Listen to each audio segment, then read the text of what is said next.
Hello Kathleen fans, Kath and Alden, jackpot daw sa kanilang relasyon sa isa't isa. Tapos pinag-iingat si Ma'am Catherine ngayong 2026 dahil na naman dito sa mga hula-hula na mga aksidente mga kasembreros, yan at iba pang items sa vlog na ito. Unahin ko itong yung mga alam ko dito sa mga manghuhula na ito mga kasembreros. Yung 4 hours ago, posted ito ni Carlo Dipad, yung manghuhula na si Rudy Baldwin. Sabi niya dito, Rudy Baldwin has advice for Catherine Bernardo to help her stay safe, no? She said, kay Miss Catherine Bernardo, hindi ko alam kung anong klaseng energy ang meron ka na para bang hinahabol ka ng accident. She's sensing a peculiar energy around her, almost as if an accident is following her wherever she goes. She clarified, this is not about health issue, this is about accident, meaning that the concern isn't about illness, but about potential mishaps or unexpected dangers. To avoid this, he suggested that she try lang muna i-avoid yung implying that Catherine should temporarily steer clear of certain situations or circumstances that could put her at risk. Rudy also highlighted a number that could bring misfortune, number 17. Ay nako po, ewan ko lang dito mga kasembreros. Interview kasi ito ni Rudy Baldwin kay OG Diaz mga kasembreros. So tapos yun nga no, kahit sino naman kailangan mag-ingat ng mga kasembreros. It's not just about Ma'am Catherine. So minsan yung mga gantong mga hula-hula ay gumagawa ng takot, no, or nag-inject ng takot sa isipan ng tao, especially dun sa tinutukoy, no. So much better na manalangin, no, kahit na kahit na hindi tayo maniwala dito sa hula na ito, let's always pray, no, kahit saan napunta mga kasembreros. Kasi nga lahat tayo ay prone sa anumang sakuna kapag hindi tayo nag-iingat. So general general truth na kailangang mag-ingat mga kasembreros kahit saan man tayo mapunta or anumang ginagawa natin sa buhay. So yun po, no. Minsan kasi nagki-create ito ng fear talaga sa isipan ng mga tao, especially dun sa taong tinutukoy. And then ito, si ate, no, at mama ni Kath mga kasembreros, ate ni Kath, mama ni Lexie mga kasembreros, ay nag-post, no, sa kanyang Instagram kanina. So first school drop na ngayong 2026 kay Lexine. So nag-aaral, no, o mag-aaral na si Lexine mga kasembreros sa time na ito na hinatid na ng kanyang mama. So si Mama Tin mga kasembreros. So si Chrysler Bernardo ang kanyang mama. So dito ay iiwan na si Lexine kasi mag-aaral na siya. Tapos ito, kahapon pinost ito ng Filipino telenovelas, naka-red, no, si Kath, si Liza, si Kim at saka si Kyla Estrada. So para siyang naka-red silang lahat, tapos may turban, no, may tagip yung ulo mga kasembreros. Be honest, who nailed the hijab look? Hijab look pala ito mga kasembreros.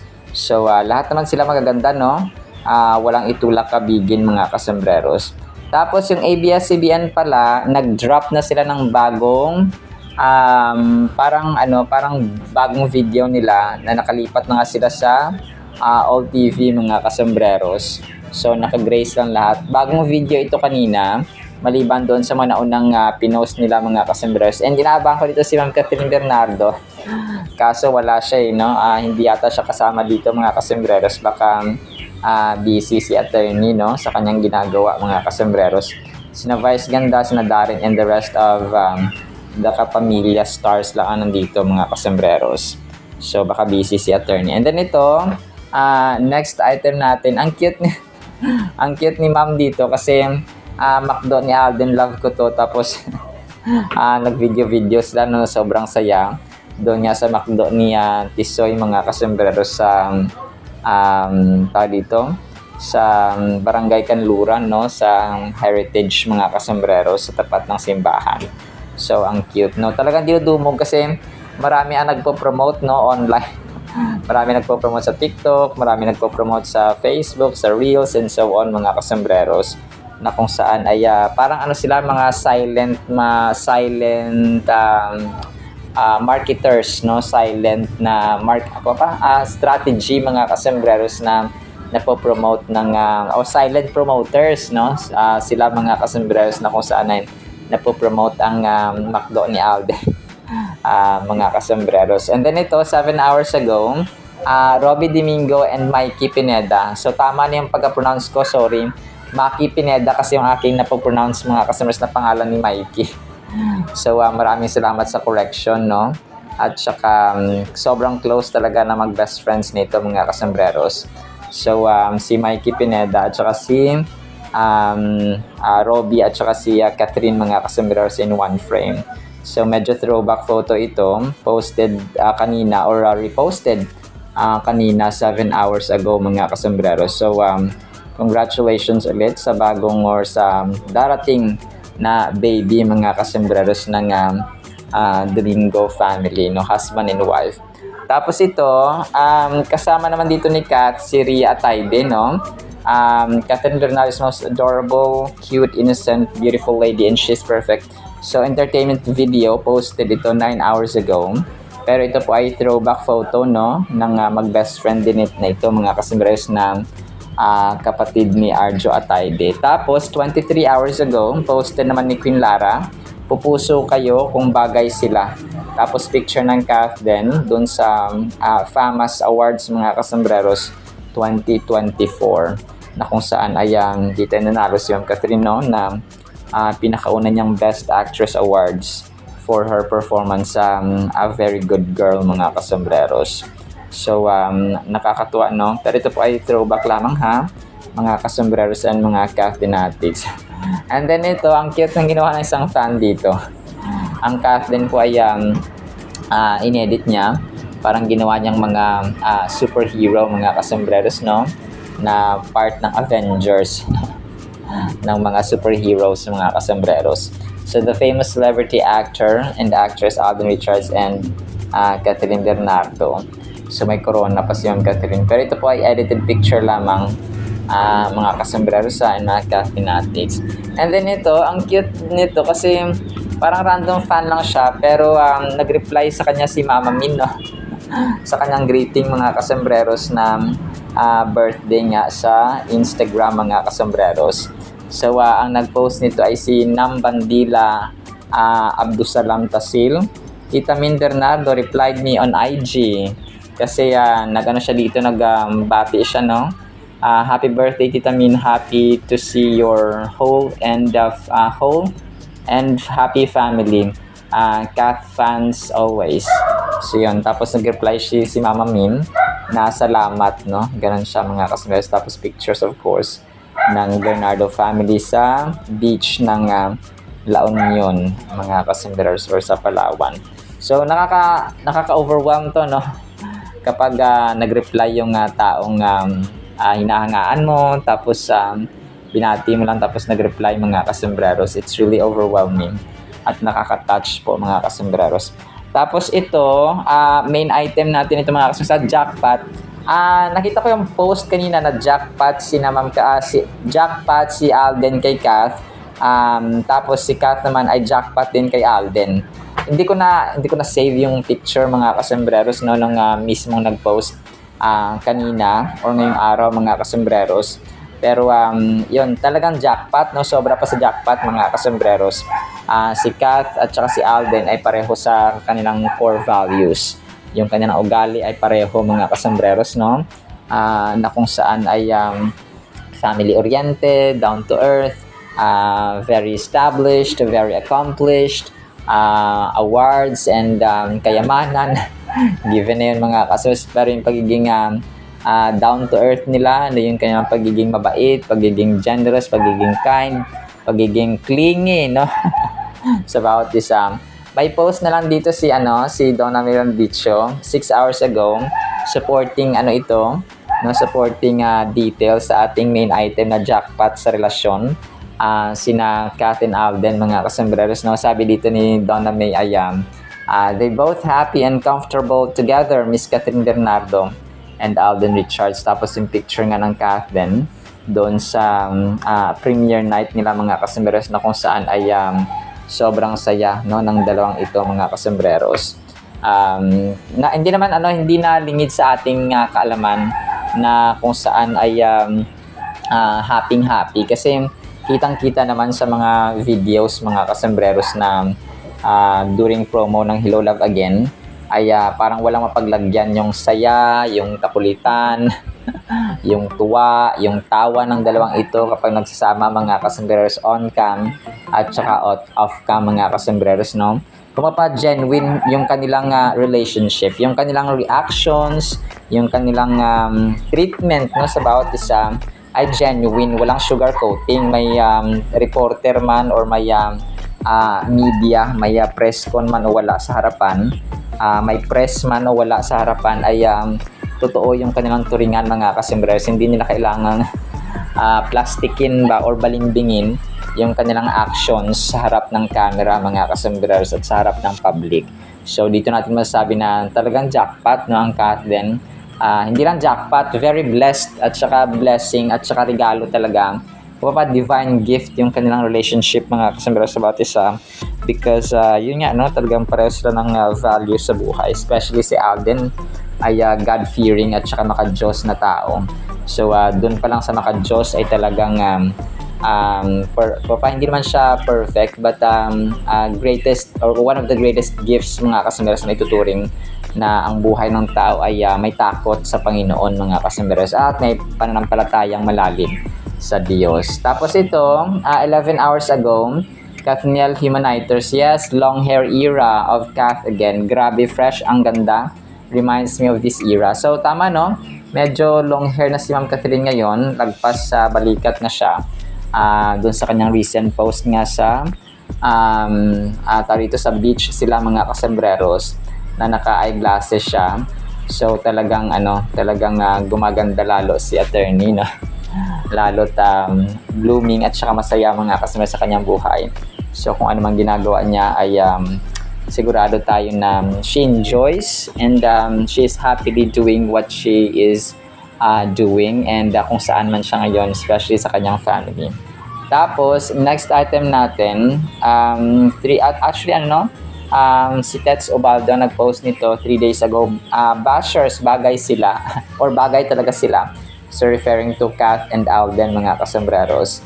So dumadami ang dito ang lumalakas ang pakiramdam na may Kath din talaga mga kasembreros. And then ito, last item natin for today. So bali ito yung ating aabangan bukas sa January 8, 2026 mga kasembreros, na bagong brand endorsement nga ni Sir Alden na special line braces mga kasembreros. So abangan natin kung magpapabraces din, magpapalagay ng braces si Alden for a while na mga kasembreros para sa kanyang endorsement na ito. Tapos tatanggalin din mga kasembreros. So tingnan natin kung ano itsura ni Alden kapag may braces siya, no? Kung magpapalagay siya mga kasembreros. So yun po. Alright, so yan lang actually sa ating Catherine items, no? Sana po ipangin po natin ang napakagandang salita po ng Panginoon, and isang pinagpalang araw po sa bawat isa. At para po sa ating Word of God, sobrang relevant ito mga kasembreros sa ating buhay. Ang title po ay Parangalan ng Kayamanan. Proverbs or Kawikaan chapter 3 verses 9 through 10. Honor the Lord with your possessions, ito yon, and with the first fruits of all your increase. So your barns, yung mga bodega daw, will be filled with plenty, and your vats will overflow with new wine. Ito mga kasembreros ay nagsispeak about honoring, respecting, paggalang mga kasembreros sa Panginoon ng ating kayamanan, ng ating nang mayroon tayo mga kasembreros.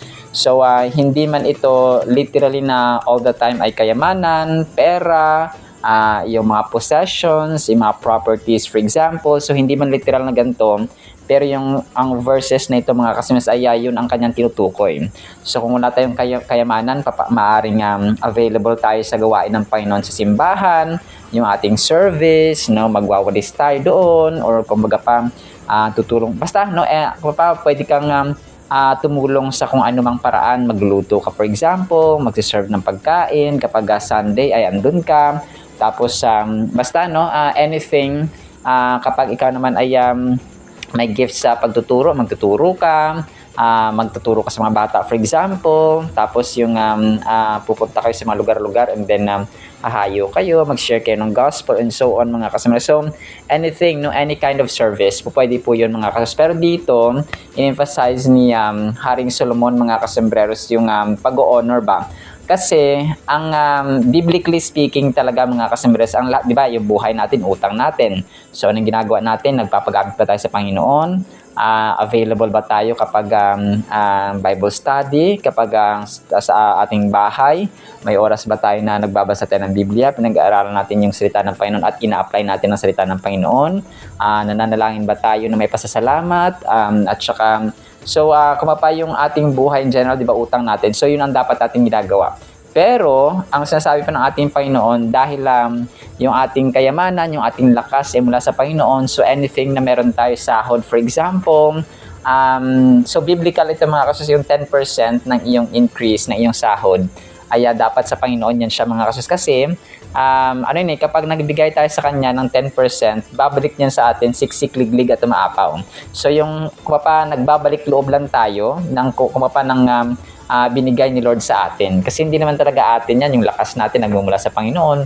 O sabihin natin, kumakain ako, natutulog ako, tama naman yun. Pero dito yung approval na mabuhay pa tayo ngayong araw, kasi may mga taong hindi nagigising sa araw na ito, kasi binangungot, for example, or hindi hindi na nagising ng mga kasembreros due to heart attack habang natutulog.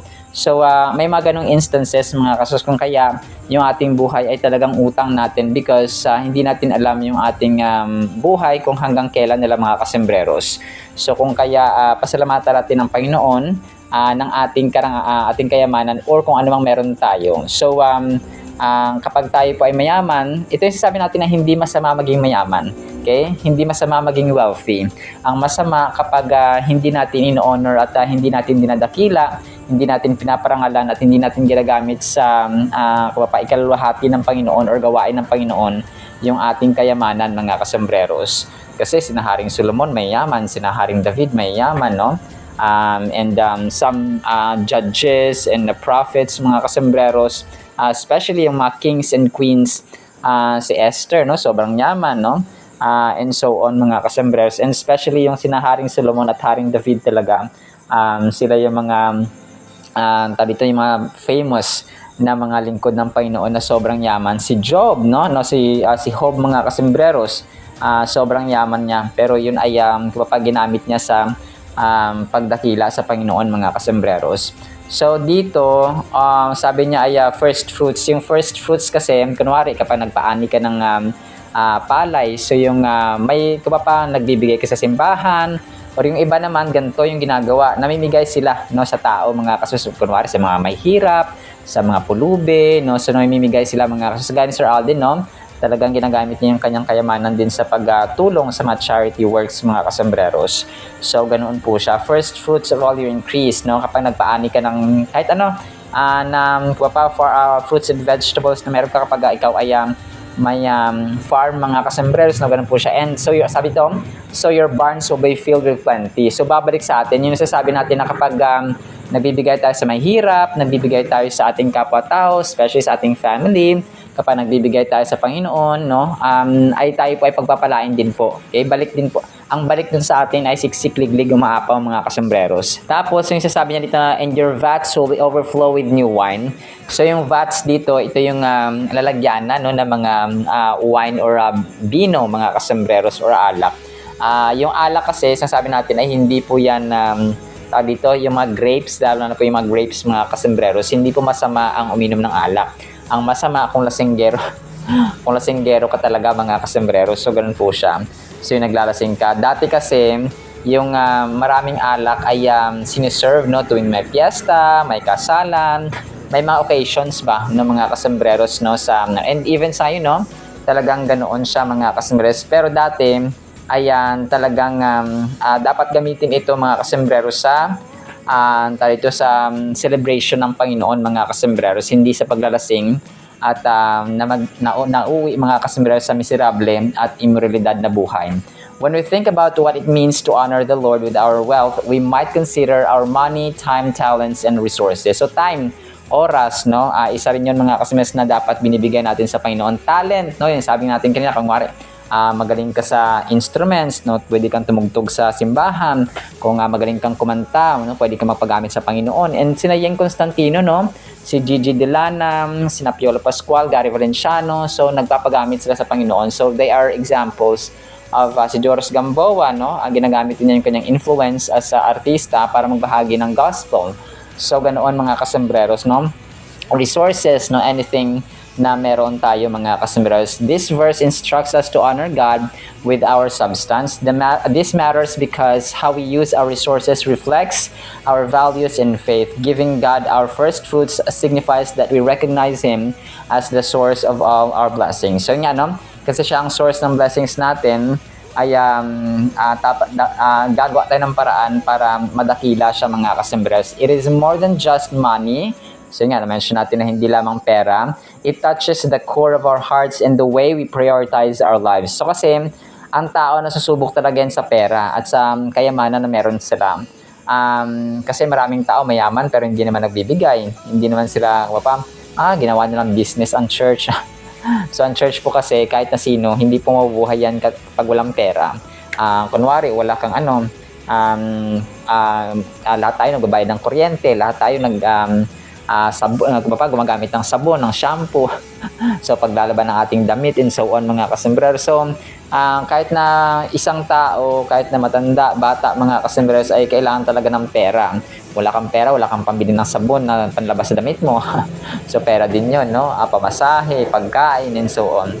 So anyone, anything sa mundong ito kapag ginagamit mga kasembreros ay kailangan talaga ng pera. So yung mga tao lang parang akala nila kasi church hindi kailangan ng pera. So hindi po mga kasembreros, kapag ninakaw lang siguro at naging corrupt ang mga leaders ng church, no, yun ang masasabi natin na hindi yun church ni Cristo, kundi church ng Diablo kapag magnanakaw mga kasembreros yung mga leaders. This verse encourages us to be intentional about the way we give to God. It reminds us to make a conscious decision to offer Him our best at the beginning and not just what is left over. So after our personal needs ourselves. So kahit dito, no, si Abraham ay naging example din siya, no, nung i-offer niya yung kanyang maliban pa sa kaya Isaac na i-offer niya kasi late na dumating si Isaac, matanda na si Abraham nung nangako ang Diyos sa kanya na pararamihin niya ang kanyang lahi, no, magiging father of nations si Abraham mga kasembreros. So nung matanda na siya ay nangako siya na ganoon, so binigyan niya si Isaac. Tapos ang nakaka-challenge talaga ng faith ni Abraham ay nung hiningi, kung 12 or 13 years old na si Isaac, ay hiningi, no, ni Lord mga kasembreros na iaalay si Isaac mga kasembreros para sa Diyos. Pero test lang pala iyon, na hindi naman talaga si Isaac ang i-offer niya sa Panginoon mga kasembreros, kundi yung isang torong tupa mga kasembreros or isang uri ng usa, no, mga kasembreros doon sa bundok na kanila pong pag-o-offeran. So yun, no, kasi siya mismo he knew his faith, he knew his relationship with God. That is why hindi siya nagatubiling i-offer yung kanyang anak na si Isaac mga kasembreros. Pero yun nga, no, napatunayan ng Panginoon na ang pananampalataya ni Abraham ay totoo mga kasembreros. That is why nagtagumpay, no, ang kanyang pananampalataya mga kasembreros sa test na yun. So mga lessons na dapat nating matutunan dito sa verse natin mga kasembreros ay prioritize, no, number one, prioritize natin talaga ang Diyos sa ating buhay. The primary message we can take from Proverbs 9 to 10 is the importance of prioritizing God above all else. This means setting aside the first fruits not just financially o hindi lang pera, but in all aspects ng ating buhay. So sa lahat ng aspeto ng ating buhay, kakatalinuhan man yan, service man yan, talent, skill, and so on. When we wake up each day, starting with prayer, dedicating our tasks to Him, and offering our resources can help us maintain an eternal perspective. So yun nga, no, pagkagising pa lang sa umaga, dapat ibuka yung ating mabibig sa pasasalamat. Ang lesson number 2 na pwede natin matutunan dito ay generosity is a heart attitude. So yun nga, no? Talagang puso. Kagaya ni Sir Alden, yung generosity, yung kindness, attitude talaga ng puso yun, mga kasembreros. This verse challenges us to foster a generous heart, encouraging us to live, to give willingly and cheerfully. So nagbibigay ka na masaya. God doesn't want us to give out an obligation or out of obligation. So nga, napipilitan ka lang, wag ka na magbigay, mga kasembreros. So lesson number 3, so the last one is trusting God for provision. So every time na nagbibigay tayo, parati nating tatandaan na bumabalik sa atin ay doble-doble, triple-triple pa, mga kasembreros. So parati po nating tatandaan yan. Hindi kawalan ang magbigay kung kaya, ha, mga kasembreros. Kung hindi kaya, huwag pilitin. Kumaga pa, huwag nating pilitin, mga kasi kapag napipilitan ka nga, ang puso mo ay tinitingnan din ng Panginoon. So dapat cheerful, no, at saka joyful giver tayo. Hindi yung napipilitan, mga kasembreros. Alright, so now sa ating Word of God, ha, nawapay pagpalaan po tayo ng pag-ibig, pananampalataya, pag-asa, in a cheerful heart, mga kasembreros, kapag nagbibigay tayo, lalong-lalo na sa Panginoon at sa ating kapwa-tao. In Jesus' mighty, holy, sweet, magnificent, wonderful name of the Lord Jesus Christ, we pray. Amen and amen. See you sa next segment, mga kasembreros, and paalam po.